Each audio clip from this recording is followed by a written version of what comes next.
ఒక్కసారి కొమ్మూరి గోల్డ్ కి కాల్ చేయండి. తాకట్లో ఉన్న మీ బంగారాన్ని విడిపించి మార్కెట్ ప్రైస్ కి వాళ్ళు కొనుక్కుని మిగతా డబ్బులు మీకు ఇచ్చేస్తారు. గౌరవ ఉప ముఖ్యమంత్రి వర్యులు పవన్ కళ్యాణ్ గౌరవ ముఖ్యమంత్రి గారికి, మంత్రివర్గ సహచరులకి, సభ్యులకి, గౌరవ సభ్యులకి అందరికీ నా హృదయపూర్వక నమస్కారం. ఈ తిరుమల ఈ లడ్డు మీద జరిగిన ఈ కల్తీ ఈ డిబేట్కి సంబంధించి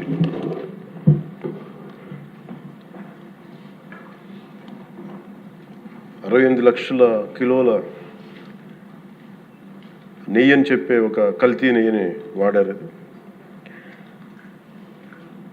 దీని మీద ఫస్ట్ ఇది ఎలా బయటకు వచ్చింది?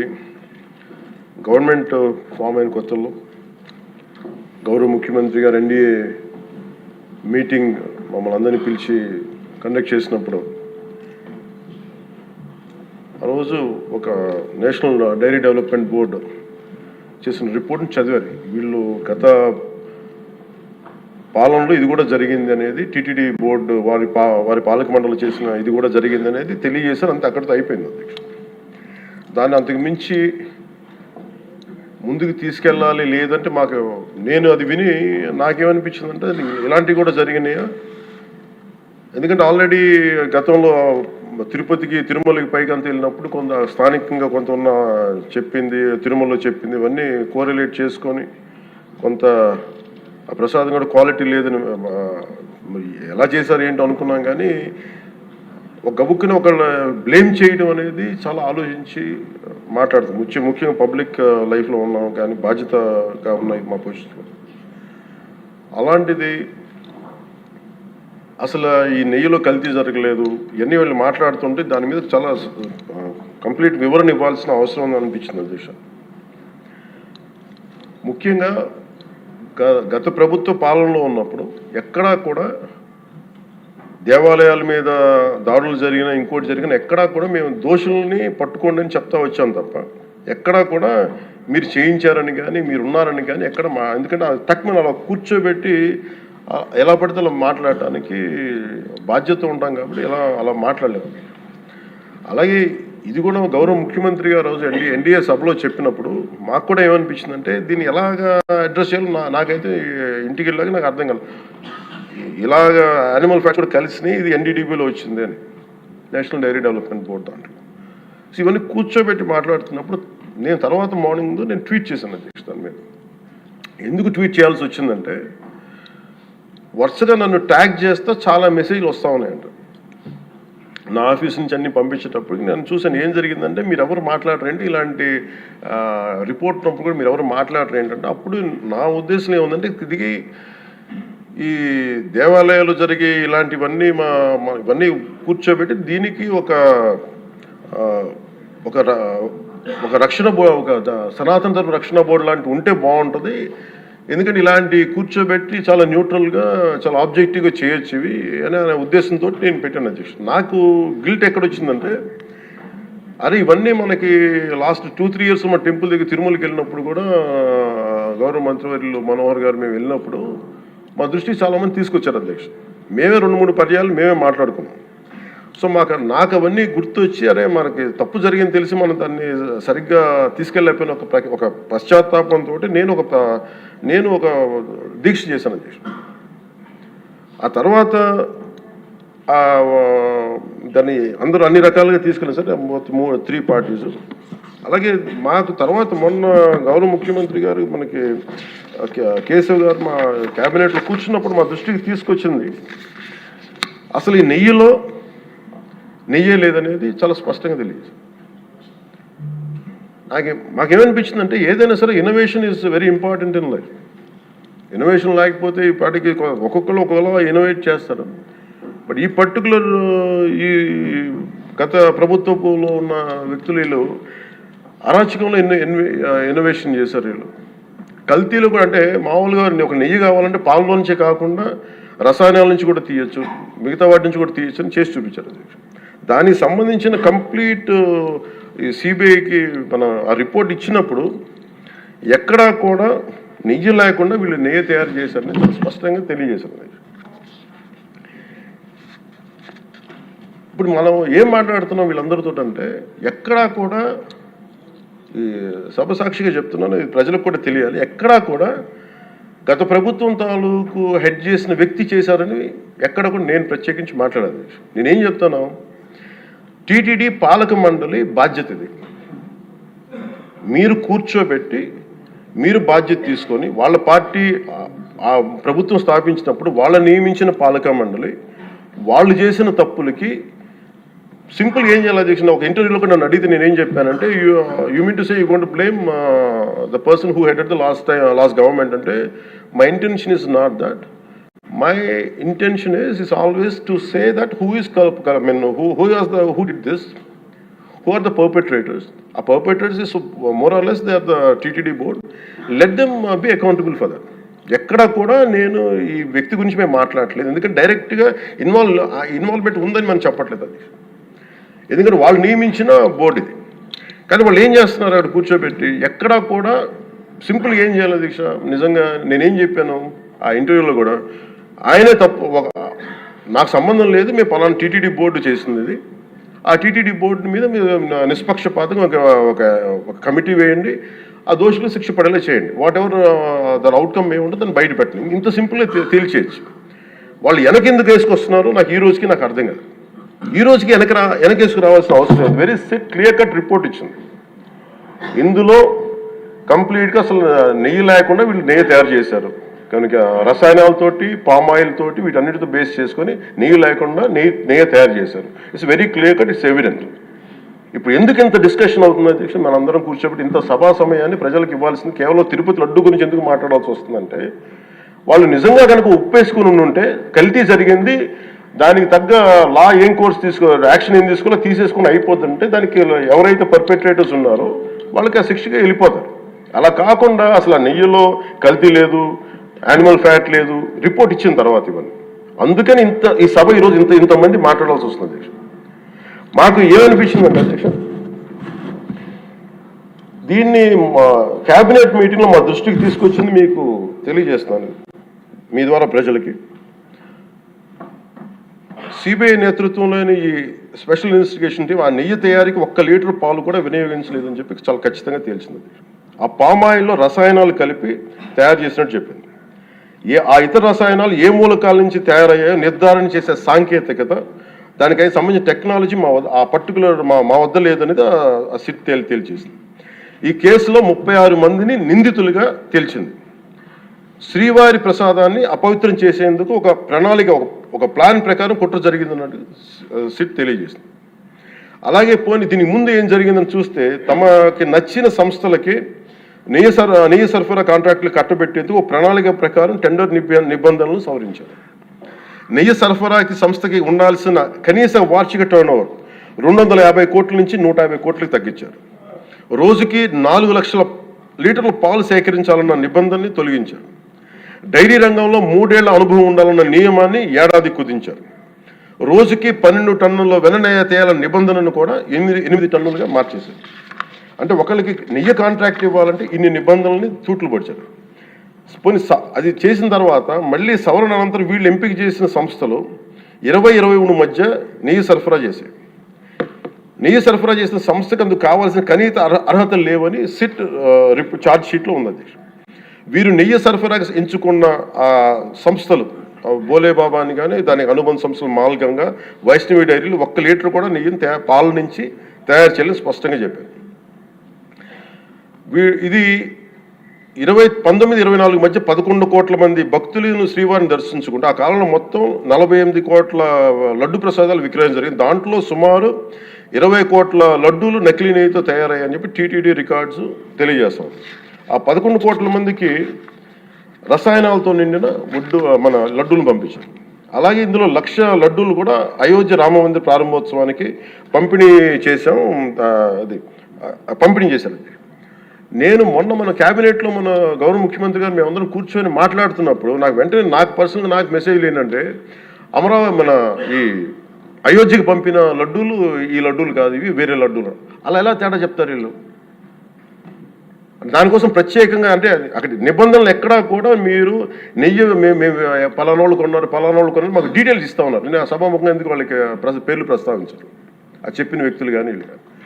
నేను అడిగింది ఏంటంటే ఓకే మీకు దాని మీద ఆధారాలు ఏమున్నాయి, మీరు ఈ లాటే పంపించారు అయోధ్యకి అనేది మీకు ఏముంటే ఎక్కడ ఏం లేదు, అన్ని గాల్లో మాట్లాడుతున్నారు వీళ్ళందరూ. ఇప్పుడు మేము ప్రత్యేకించి మేము అడుగుతుంది ఏంటంటే దీనికి సంబంధించి కంప్లీట్ పాలక మండలి బోర్డు, టీటీడీ పాలక మండలి board they have to take responsibility. వాళ్ళని ఒక గత ప్రభుత్వాన్ని నడిపిన ముఖ్యుడైన వ్యక్తి వాళ్ళని వెనకేసుకొస్తున్నారంటే అందులో కూడా మీకు కూడా బాధ్యత తీసుకోవాల్సి వస్తుంది. అందుకని సభాముఖంగా మేము అందరికీ ఏం చెప్తున్నామంటే let the law take its own course. ఎవరైతే దోషులు ఉన్నారో వాళ్ళకి శిక్ష పడాల్సిందే. మా ఉద్దేశం ఒకటే అధ్యక్ష, ప్రాబ్లం ఎక్కడ ఉంది అంటే ఇందులో మనందరం కూడా ఇందాక మన గౌరవ సభ్యులు మాట్లాడతా నెల్లూరుకు సంబంధించి సోమిరెడ్డి గారు మాట్లాడతా దర్గా కానీ మన కసుమూరు దర్గా గురించి వీటన్నిటి మాట్లాడుతూ ఉంటే బేసిక్గా నేను కూడా నెల్లూరులో పెరిగాను కాబట్టి నేను అర్థం చేసుకోగలను. అది ఎక్కడా కూడా వేరే మతాలను కించపరచడం అనేది తెలియదు అది ఈ దేశం. అందుకే ఈ దేశం ఇలా ఉండేది కాదు. అలాంటి దేశం సాంప్రదాయాలని వీళ్ళు కూర్చోబెట్టి కల్తీ జరిగిందంటే వెరీ సింపుల్గా ఏం చేయాలి, అడల్ట్రేషన్ జరిగింది, మేము కూర్చోబెట్టి దీన్ని కరెక్ట్ చేసుకుని మీరు కరెక్ట్ చేయండి, మేము మీకు మద్దతు ఇస్తాం, ఇంతే చెప్పాలి అధ్యక్షుడు. అంతేగాని దాన్ని వెనకేసుకు వస్తున్నారు అంటే ఒకటి క్లియర్ కట్ రిపోర్ట్ ఉంది, అందులో నెయ్యి లేదనేది, అందులో రసాయనాలు ఉన్నాయని క్లియర్ కట్ చెప్పింది. ఈ రసాయనాల్లో ఏమున్నాయి అనేది అది పెరుమాళకి ఎరుగదు, ఆయనే కూర్చొని చేయాలి. దాంట్లో ఒక రిపోర్ట్ ఏమో మాకు ఎన్డీడీబీ రిపోర్ట్ ఏమో దాంట్లో ఖచ్చితంగా ఈ జంతువు సంబంధించిన అవశేషాలు ఉన్నాయి అనేది చాలా స్పష్టంగా చెప్పారు. అది ప్రాపర్ ఆథరైజ్డ్ బోర్డు. ఇప్పుడు వీళ్ళేమో కూర్చొని అది కూడా మాట్లాడలేదు. Very clear cut as on today special మన సిబిఐ ఇచ్చిన మన ఛార్జ్ షీట్ ప్రకారం ఆ నెయ్యి కాదు, ఇది పామాయిల్తో పాటు రసాయనాలు కలిపింది.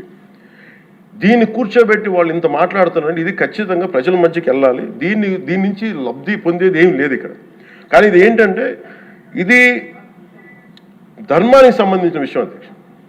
ఇదే ఇష్యూ కనుక, ఇదే సమస్య కనుక ఏ ఒక్క మతానికి జరుగుంటే హిందూ ధర్మానికి కాకుండా వెంకటేశ్వర స్వామి వారికి కాకుండా ఇంక ఎవరికి జరిగినా కానీ ఈ దేశం గగ్గులైపోయింది, ప్రపంచం అంతా గగ్గులు పెట్టేసేవాడు. సమస్య ఏముందంటే ఇది ప్రతి ఒక్క హిందూ కూడా ఆలోచించాల్సిందే. ఎందుకంటే ప్రతి హిందూకి బై నేచర్ మా ఇంట్లో కానీ ఎవరు ఇందాక మన సోమిరెడ్డి గారు చెప్పినట్టుగా మీరు దర్గాకి ఏదంతా చూస్తే మేము దర్గాలకి చిన్నప్పుడు మేము స్కూల్లో ఉన్నప్పుడు ఆ రొట్టెలు పండుగ ఉండే దర్గా మెట్లు వెళ్ళి మేము కూర్చోబెట్టి అక్కడ ఇర్రెస్పెక్ట్ హిందూస్ ఇది ముస్లిం ఫెయిత్ అనుకోకుండా వెళ్ళి కూర్చోబెట్టి అందరూ గౌరవించి దాన్ని ఈ రోజుకి వెళ్తారు హిందువులందరూ. సో ఈ దేశ మూల సంస్కృతి మన ఇస్లాంని గౌరవించేది, క్రిస్టియానిటీని గౌరవించేది, సకల మతాల్ని గౌరవించేది. అలాంటిది హిందూ ధర్మానికి సంబంధించిన 7 కొండల వాడు కలియుగ వెంకటేశ్వరుడు దైవం అనడానికి చాలా క్లియర్ కట్గా ఉంది అది. ఎందుకంటే కలియుగంలో జరిగింది ఆయనే, దీనికి ఆధార పురుషుడు, ఆయన మూల పురుషుడు. అలాంటి ఆయనకి పెట్టే ప్రసాదానికి ఇంత అపవిత్రం చేసిన తర్వాత వీళ్ళు ఏమి కూర్చొని దాన్ని తప్పు లేకుండా లేదన్నట్టుగా మాట్లాడుతుంటే వీళ్ళకి నాకు ఏం మాట్లాడాలో తెలియదు. దీనికి ఒక్కటి కూడా ప్రజలకు తెలియజేయాల్సింది ఏంటంటే దేశం ఇదే వేరే ఇస్లాంకి జరిగిన, క్రిస్టియానిటీకి జరిగిన, జీసస్ క్రైస్ట్కి జరిగిన, మహమ్మద్ ప్రవక్తకి జరిగిన, అల్లాకి జరిగిన ఇలా ఉండేది కదా అధ్యక్ష. వాళ్ళు ఆ రోజు మన కౌన్సిల్లో కూడా అలా పటాలు తీసుకొచ్చేవాళ్ళు వేరే ఏ దేవత అయితే. బికాజ్ ఇది హిందువులు కాబట్టి వీళ్ళ కులాలతో ముక్కలుగా అయిపోయి ఉంటారు కాబట్టి హిందువులు తమ మతాలను ఎడాపెడా వీళ్ళు జోకులు వేసుకోగలరు కాబట్టి దీనికి సీరియస్నెస్ లేదు అధ్యక్ష. Before blaming anybody else every Hindu has to take a responsibility for this, every Hindu. ఎందుకంటే మన ఇస్లాంని మనం ఎందుకంత కూర్చోబెట్టంత వాళ్ళు గౌరవించే విధానం చూస్తే నిజంగా మరే మనం హిందూ ధర్మాన్ని పాటిస్తే మనం గౌరవించుకోలేమో అనిపిస్తుంది మనకి. అది మిగతా మతాలను చూసి నేర్చుకోవాలి అధ్యక్ష. వీళ్ళకి ఏముంది, వీళ్ళు ఇంత మాట్లాడుతున్నారు తిరుపతి లడ్డు మీద. నిజంగా వీళ్ళు కనుక మాట్లాడితే అదే వేరే మతం గురించి ఎందుకు మాట్లాడరంటే ఓట్లు పోతాయి అధ్యక్ష. హిందువుల ఓట్లు చాలా ఈజీగా ముక్కలు కులాలను చేసి పెట్టేసి పోతాయి. ఆ వెంకటేశ్వరం కాబట్టి శివుడు ఉంటాడు, శివుడు కాబట్టి అమ్మవారు ఉంటాడు, ఈజీ వాళ్ళకి. ఈ నైజం జనాల్లో మారినంత కాలం ఇలాంటివి జరుగుతూనే ఉంటుంది అధ్యక్ష. వీళ్ళు ఇలాగే మాట్లాడుతూనే ఉంటారు. ఇది లోపల నుంచి మనందరం కదలాలి. ఇర్రెస్పెక్ట్ ఆఫ్ పార్టీస్. నేను వైసీపీలో ఇప్పుడు రాని వైసీపీ నాయకులు కూడా అడుగుతున్నాను, వాళ్ళ పద్ధతిదారులు కూడా చెప్తున్నాను ఈ సభాముఖం. మీరు ఎవరన్నా సరే రేపొద్దున్న నుంచి మీరు వెళ్ళి తిరుమలలో వెంకటేశ్వర స్వామిని దర్శించుకున్నప్పుడు, ఆ నిలువెత్తు స్వామివారిని చూసినప్పుడు మీకు గిల్ట్ కలగకపోతే మీరు చూడండి. ఎందుకంటే ఆయన కళ్ళలోకి చూసినప్పుడు మీరు ఇన్ని తప్పులు చేసేవాళ్ళు మేము వెనకేసుకొస్తున్నామని ఎవరన్నా మాట్లాడితే ఆ పాపం వాళ్ళకే కాదు, వాళ్ళకు కూడా చుట్టుకుంటుంది. ఇది ఖచ్చితంగా దీన్ని ఎక్కడో చోట దీనికి ఒక లాజికల్ కన్క్లూజన్ అయితే పట్టుకెళ్ళదు. దోషులకి శిక్ష పడాల్సిందే. ఎందుకంటే ఇది ఇక్కడతో ఆగకపోతే ఇది ఒక పరంపర అయిపోతుంది. అందుకని మేము ఖచ్చితంగా I'm committed to get this. Who are are the perpetrator, they should be punished. They should be punished. అలాగే ఒక ముగింపు 2 వాక్యాలు చెప్పి నేను చెప్పి ముగిస్తాను. మన ఈ మధ్య నేను ఆముక్తమాల్యద చదువుతున్నప్పుడు 218వ పద్యం, దాంట్లో ఆయన చెప్పింది ప్రత్యేకించి దేవాలయాల మీద డబ్బుల్ని ఎలా అంటే రాజుకి కర్తవ్యాన్ని ఉపదేశించే పద్యం. ఆయితికానికి ఇవ్వకు మమరాలయ ముఖ్యము, అతడు అర్థతృష్ణాయుతుడై నిజోర్వియగు నష్టికి ఆ ధనమును తరల్చి రాజు ఆయతనమునకు చేర్చు మరి అట్టిది ఆపత్యము కాన ఒంటిగాడే అధికారి కావలయ ఇంచుకు తిన్నను వాడే రూపురం. మనకు తెలిసిన మహా గొప్ప పరిపాలకులు కృష్ణదేవరాయలు రాసిన అముక్తమాల్యదలోనిది ఈ పద్యం.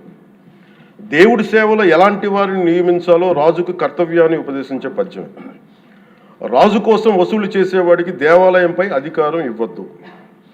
అలాంటి వాడు డబ్బు మీద ఆశతో రాజ్యానికి వసూళ్లలో నష్టం వచ్చినప్పుడల్లా దేవుడది ధనాన్ని తరలించి రాజు ఖజానాకు చేర్చేస్తూ ఉంటాడు. అలాంటిది తప్పుడు పని కాబట్టి ఎలాంటి మమకారాలు లేని ఒంటరి వాడే ఆలయానికి అధికారిగా ఉండాలి. ఒకవేళ వాడు దేవుడి సొత్తు తిన్నప్పటికీ ఆ పాపానికి వాడే నాశనం అవుతాడు. కానీ ఆ డబ్బు తెచ్చి రాజుకి చేర్చడం వల్ల ఆ రాజ్యమే నాశనం అవుతుంది అని చెప్తుంది అధ్యక్ష పద్యం. గత ప్రభుత్వ పరిపాలన కాలంలో జరిగిందంతా అచ్చంగా ఇలాగే జరిగింది. అంటే ఇది మనందరికీ కూడా చాలా లోతుగా ఆలోచించాలి. ఇది భగవంతుడికి సంబంధించిన అది. అంతమంది వెళ్ళి వాళ్ళ కర్మని అక్కడ వేస్తారు అధ్యక్ష డబ్బులుగా. ఆ కర్మని ఆ పుణ్యస్థలమే కాపాడాలి. భక్తులు తాలూకు ఆ నిత్య 7 కొండల వాడి నామస్మరణే కాపాడు తప్ప ప్రజలు చేసిన కర్మను ఎవరైతే భగవంతుడి సొమ్ముతోటి ఆడుకుంటారో, భగవంతుడి డబ్బును దోచేస్తారో తరాలు కూడా లేచిపోతాయి. చాలా జాగ్రత్తగా ఉండాలి. ఇది ఎంత మనం ఇది చాలా పుణ్యకార్యాలకు ఇవ్వాల్సింది. అందుకని వీళ్ళందరికీ కూడా ఇప్పటికైనా దీని కల్తీ జరిగింది, వాళ్ళు ఒప్పుకుంటామని చెప్పి వాళ్ళు నిజానికి ఇంకా ఇబ్బంది లేకుండా ఇంకా మళ్ళీ దీని గురించి మీరు ఢిల్లీకి వెళ్ళి కోర్టులు వేసే కొద్దీ మీ పాపం పెరుగుద్దే తప్ప మీ నాశనం కొంచెం ఫాస్ట్ అవుద్ది తప్ప ఇదైతే తగ్గదు.